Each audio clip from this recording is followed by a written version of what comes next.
नमस्कार दोस्तों, जय जोहार। मैं कौशल तिवारी और बिहनिया संध्या में आपका स्वागत है। 2047 में समृद्ध राष्ट्र का सपना दिखाकर 2024 का चुनाव जीत लेने की तैयारी में लगी मोदी सरकार को शायद यह नहीं मालूम है कि अब लोग उनके झांसे में नहीं आने वाले हैं, क्योंकि 2014 यानी आज से 10 साल पहले जब मोदी सरकार सत्ता में आई थी तो उसके पहले अच्छे दिन लाने का वादा किया गया था, लेकिन वह अच्छे दिन कहां है यह ढूंढने में भी आपको नहीं मिलेगा, क्योंकि विश्व इंडेक्स में भारत की स्थिति हर क्षेत्र में बदतर होते चले जा रही है। हालत यह है कि देश की जनता महंगाई से त्रस्त है। पेट्रोल डीजल में खून निचोड़ने वाला टैक्स और युवाओं के सामने रोजगार के संकट ने इस देश को कहां से कहां नीचे गिरा दिया है कहा जाए तब भी गलत नहीं होगा।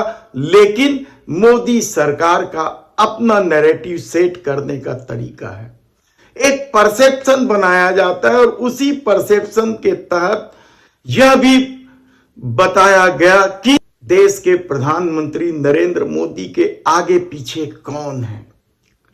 ईमानदारी के तमाम तमगों से नवाजा गया और विरोधियों को भ्रष्टाचारी बताने की फेहरिस्त इतनी लंबी कर दी गई।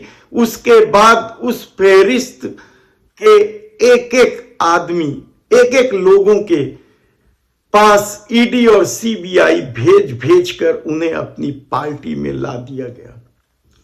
भ्रष्टाचार की फेहरिस्त है। हम आपको यह सब बताएं उससे पहले बता देते हैं कि आखिर सबसे बड़ा सवाल तो यही है कि 70 साल में इस देश पर केवल 55 लाख करोड़ रुपए का कर्जा था, जो मोदी सरकार के 10 साल के दौरान 200 करोड़ रुपए से अधिक का कर्जा हुआ, यानी लगभग 150 लाख करोड़ रुपए जब मोदी सरकार ने कर्ज लिया है तो वह पैसा कहां गया, यह सवाल उठ रहे हैं। लेकिन समृद्ध भारत का जो सपना दिखाया जा रहा है उस चकाचौंध के तले क्या लोगों को यह भी जानने का अधिकार नहीं है कि आखिर वह पैसा कहां गया जो विदेशों से कई गुना ज्यादा लिया गया। पूरे 70 साल में जितने कर्जे नहीं लिए गए उससे 3 गुना अधिक कर्जा मोदी सरकार ने लिया। मोदी सरकार दूसरों के लिए चिल्लपो मचाती है कि कागज तो दिखाना पड़ेगा, लेकिन जब इलेक्टोरल बॉन्ड को लेकर सुप्रीम कोर्ट में सवाल उठे तो कागज दिखाने में हिल हवाला किया गया। हालांकि सुप्रीम कोर्ट के कड़े आदेश के बाद एसबीआई ने कल शाम को चुनाव आयोग को इलेक्टोरल बॉन्ड की पूरी सूची दे दी है। इलेक्टोरल बॉन्ड कितना बड़ा घोटाला होगा यह भविष्य में पता चलेगा। 15 तारीख को जब चुनाव आयोग इस इलेक्टोरल बॉन्ड के सहारे किस तरीके से चंदा वसूला गया है उसकी जब सूची प्रकाशित की जाएगी तब एक एक बात सामने आएगी। मोदी सरकार झूठ और अफवाह के आश्रय बनी है कहा जाए तब भी गलत नहीं होगा। इस दौर में खुद देश के प्रधानमंत्री नरेंद्र मोदी ने कितनी बार झूठ बोला है वह भी लोगों ने देखा और समझा, लेकिन शायद सत्ता को शर्म ही नहीं आती। बेशर्मी इस दौर में इस कदर बढ़ गया कि खुलेआम अपराधियों को संरक्षण दिया गया, जहां तक कि देश का नाम रोशन करने वाली महिला पहलवानों के साथ भी अत्याचार हुआ कहा जाए तो गलत नहीं होगा। इस तरीके से हत्या और बलात्कार के सजा याफ्ता राम रहीम को 1-2 बार नहीं दर्जनों बार पैरोल पर छोड़ा गया, और कितने ही फेहरिस्त हैं जो महिला उत्पीड़न पर संरक्षण का सबूत सामने लाते हैं।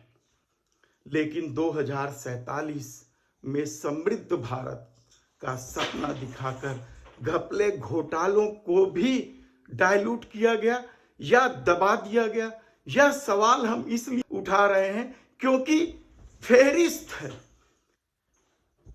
कि किस तरीके से नैरेटिव बनाया गया इस दौर में कि देश के प्रधानमंत्री नरेंद्र मोदी का आगे पीछे तो कोई नहीं है, तब वे किसके लिए भ्रष्टाचार करेंगे। लेकिन इलेक्टोरल बॉन्ड को लेकर जब सुप्रीम कोर्ट ने सवाल उठाए तो यह साबित हो गया कि किस तरीके का खेल खेला गया है, किस तरीके से 29 कंपनियों से पैसा वसूला गया जो भारतीय जनता पार्टी को कभी चंदा देना नहीं चाहती।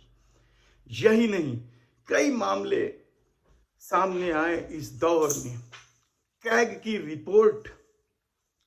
की रिपोर्ट ने तो सब कुछ खेल ही खराब कर दिया, और शायद यही वजह है कि इन दिनों देश के प्रधानमंत्री नरेंद्र मोदी कहीं भी जाते हैं उनकी जुबान लड़खड़ाने लगी है, क्योंकि वे जानते हैं कि इलेक्टोरल बॉन्ड के घपले जब सामने आएंगे तब इस दौर में भारतीय जनता पार्टी के 300 से अधिक जिलों में पार्टी के भव्य कार्यालय का मामला भी उठेगा। और शायद यही वजह है कि कैग पर भी दबाव डालने की चर्चा होते रही।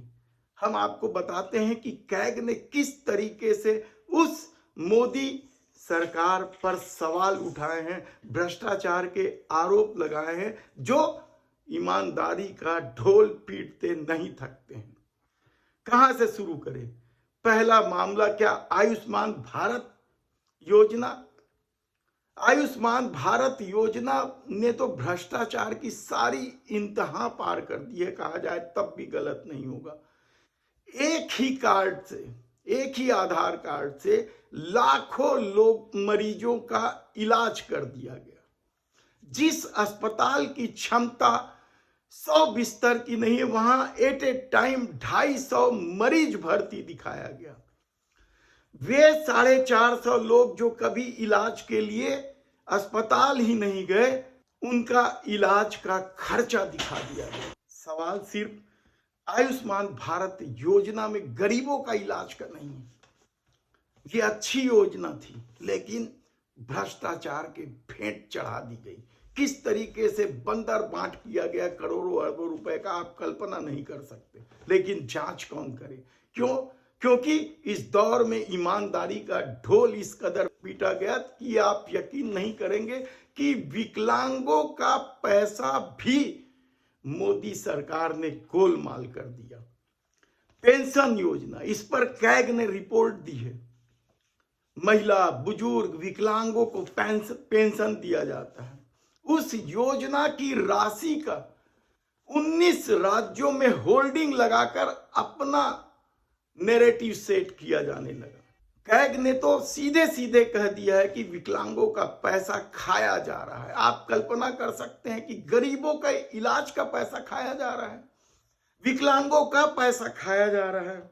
और यही नहीं, HAL हाल में डिजाइन और प्रोडक्शन में 154 करोड़ रुपए का गोलमाल किया गया है। 154 करोड़ रुपए। आप सोच रहे होंगे कि जो सरकार ईमानदारी का ढोल पीट रही है, जिस प्रधानमंत्री के बारे में कहा जाता है कि उनके आगे पीछे कोई खाने वाला नहीं है, इसलिए वे ईमानदार हैं, उस ईमानदार प्रधानमंत्री के राज में, HAL में 154 करोड़ रुपए का गोलमाल है। टोल प्लाजा में भी लोगों से पैसा वसूला गया जमकर। और ये पैसा किसको मिल रहा था? प्राइवेट कंपनी को, जिन्होंने सड़क बनाई है। सरकार ने ध्यान नहीं दिया, क्योंकि शायद उन्हें इलेक्टोरल बॉन्ड के आश्रय पैसा मिलता रहा होगा, या सीधे पार्टी को चंदा मिलता रहा होगा, या सीधे मंत्रियों के पास पैसा जाता रहा होगा। इनके मंत्री हैं नितिन गडकरी। लेकिन कैग ने जब जांच की इस टोल प्लाजा के घपलेबाजी को, तो आप हैरान हो जाएंगे कि 5 राज्यों में टोल में क्या गड़बड़ी है, इसको लेकर जांच की गई। तो पता चला 5 जगह में से 3 जगह टोल निर्माणाधीन थे, लेकिन पैसा पूरा वसूला जा रहा था। जबकि नियम कानून ये कहता है कि इस दौरान यदि टोल निर्माणाधीन है, तो उस दौरान 75% छूट दिया जाना चाहिए लोगों को। लेकिन उस मार्ग से गुजरने वाले लोगों की जेबें ढीली की गई। एक तरफ महंगाई और बेरोजगारी से लोग त्रस्त थे, लेकिन सरकार ने इस तरफ भी ध्यान नहीं दिया कि रोड बनाने वाली कंपनी किस तरीके से लोगों की जेब खाली कर रही। द्वारका एक्सप्रेस कोई कैसे भूल सकता है, खूब हल्ला हुआ था, लेकिन ईमानदारी का ढिंढोरा है। आप सोच नहीं सकते कि जब बजट बनाया गया तब 18 करोड़ रुपए पर किलोमीटर के हिसाब से बजट बना था। इसे मंजूरी दी गई थी। नितिन गडकरी का विभाग है ये भी। तो क्या नितिन गडकरी भ्रष्टाचार कर रहे थे या सरकार कर रही थी? आप खुद तय कर लीजिए कि आखिर भ्रष्टाचार कौन कर रहा था। 18 करोड़ के बजट को मंजूरी दी गई थी, लेकिन 250 करोड़ रुपए में 1 किलोमीटर सड़क बनाई गई। द्वारका एक्सप्रेस वे का मामला है ये। आप सोच सकते हैं कि 250 करोड़ रुपए में ऐसा क्या सड़क बनाया गया था? हीरा मोती जवाहरात सोना चांदी क्या डाल दिया गया उसमें कि 250 करोड़ रुपए लग गए 1 किलोमीटर सड़क बनाने में? कैग ने इस पर भी सवाल उठाया। लेकिन इस दौर में फिर हम कह रहे हैं कि मोदी की ईमानदारी की जो छवि बनाई गई है, उस छवि पर कभी आरएसएस ने भी उंगली उठाई थी अपने मुखपत्र पर और कहा था कि इस बिगड़ी हुई छवि के आसरे चुनाव जीतना मुश्किल है। लेकिन इससे भी बड़ा एक और घोटाला सामने आया। भारतमाला प्रोजेक्ट, करीब 70 किलोमीटर सड़कें बनानी थी। इस प्रोजेक्ट के तहत सीसीईए ने मंजूरी दी। इसका बजट प्रस्तावित किया गया 15 करोड़ 37 लाख रुपए। और सीसीईए मतलब कैबिनेट कमेटी इकोनॉमिक्स अफेयर्स, जिसके अध्यक्ष खुद देश के प्रधानमंत्री नरेंद्र मोदी होते हैं। बजट बनाया गया, मंजूरी दी गई 15 करोड़ 37 लाख रुपए का, लेकिन अचानक इसे 2 गुना कर दिया गया, 32 करोड़ रुपए। आप सोच सकते हैं, कैग ने सवाल उठाया है, लेकिन आपके दिमाग में शायद यह भर दिया गया है कि देश के प्रधानमंत्री नरेंद्र मोदी तो ईमानदार है। और शायद यही वजह है कि इलेक्टोरल बॉन्ड को लेकर जब सुप्रीम कोर्ट ने सवाल उठाए, साफ तौर पर कहा कागज तो दिखाना पड़ेगा, तब कैग की रिपोर्ट लोगों के जेहन में एक एक करके सामने आने लगी है कि किस तरीके से इस सरकार ने ईमानदारी का ढिंढोरा पीटा है, किस तरीके से इस देश के 300 से अधिक जिलों में भारतीय जनता पार्टी के भव्य कार्यालय बने हैं, किस तरीके से चुनाव दर चुनाव खर्चे किए जाते हैं और किस तरीके से सत्ता खरीद ली जाती है। आप उन घटनाओं को तो अच्छी तरीके से जानते हैं कि किस तरीके से धमकी दी जाती है कि अजीत पवार को कि 5 दिन के अंदर आपको जेल की सलाखों में भेज देंगे और उप मुख्यमंत्री बना दिया जाता है। हेमंत बिस्वा शर्मा पर किस तरीके से विश्वमन होता है और फिर जब वो भाजपा में आते हैं तो उन्हें मुख्यमंत्री बना दिया जाता है।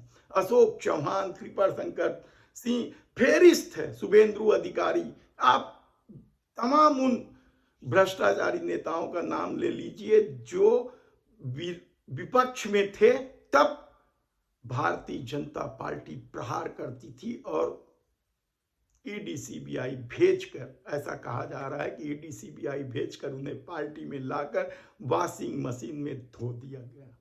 तब सवाल ये है कि क्या 2047 के समृद्ध भारत का जो सपना दिखाया जा रहा है वह अच्छे दिन आएंगे कि झांसे में फंसने वाले लोग सावधान हो जाएंगे? देखना होगा।